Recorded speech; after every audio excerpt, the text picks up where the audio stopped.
जी means inorganic chemistry. हमारा chapter है coordination compounds और हमारा टॉपिक है क्रिस्टल फील्ड स्प्लिटिंग। इसमें हम देख रहे हैं ऑक्टाहेड्रल फील्ड, ऑक्टाहेड्रल कॉम्प्लेक्सेस और टेट्राहेड्रल कॉम्प्लेक्सेस में जो ई और टी इन दो सब लेवल्स में स्प्लिट होता है उसके बारे में, पेयरिंग होता है नहीं होता है, ये क्वेश्चन हम डील कर रहे हैं। अगला क्वेश्चन है question number 119, the correct sequence of ligands in the order of decreasing field strength is. 2024 का क्वेश्चन है, एक बार आप इसे ट्राई करिए फिर हम लोग आगे बढ़ते हैं।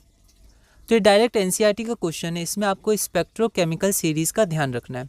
आप इसको ध्यान रखिएगा, है ना। आप कुछ बार देखिएगा, क्वेश्चन सॉल्व करिएगा तो आपको ध्यान हो जाएगा। तो इसके आधार पे हम इस क्वेश्चन को सॉल्व कर सकते हैं। तो यहाँ पर आप देख सकते हैं, जब आप इसको एनालाइज करिएगा तो आपका ऑप्शन ए हो जाएगा जो सही आंसर है। अगला क्वेश्चन है क्वेश्चन नंबर 120, ये भी सिमिलर क्वेश्चन है। The correct order of ligands arranged in increasing field strength. एक बार आप इसको ट्राई करिए फिर हम आगे बढ़ते हैं। तो इसमें आपका ऑप्शन नंबर सी सही हो जाएगा। अगला क्वेश्चन है 2024 का क्वेश्चन है। अगला क्वेश्चन है question number 121, if an iron 3 complex with the formula इतना has no electrons in its e g orbital. तो इसके जो ईजी ऑर्बिटल है उसमें कोई भी इलेक्ट्रॉन नहीं है, तो x प्लस वाई की वैल्यू आपको फाइंड करनी है। ये x रहा, ये y रहा। यह क्वेश्चन 2024 में आया था। एक बार आप इसे ट्राई करिए फिर हम आगे बढ़ते हैं।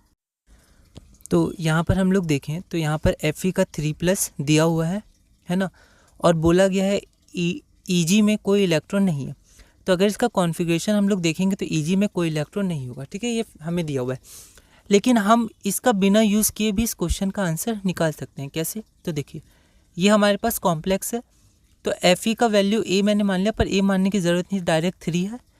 NH3 0 होता है तो 0 × x 0, और Cn का -1 होता है, और y मॉलिक्यूल्स हैं इसके, या y लिगेंड है Cn, तो -y।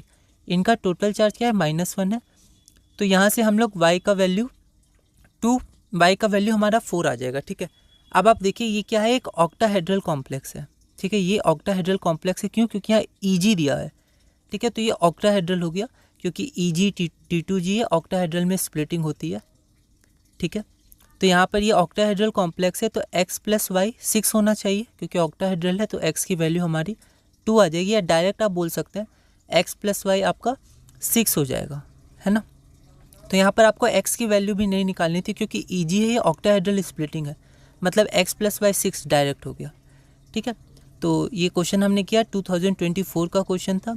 अगला क्वेश्चन है हमारा क्वेश्चन नंबर 122, कॉम्प्लेक्स आयंस। यहाँ से आप निकालिएगा, इसका इलेक्ट्रॉनिक कॉन्फ़िगरेशन लिखा हुआ है, तो आपको बताना है कौन सा ऑप्शन सही है। तो इस क्वेश्चन को एक बार आप ट्राई करिएगा, अगले वीडियो में हम इसे सॉल्व करेंगे।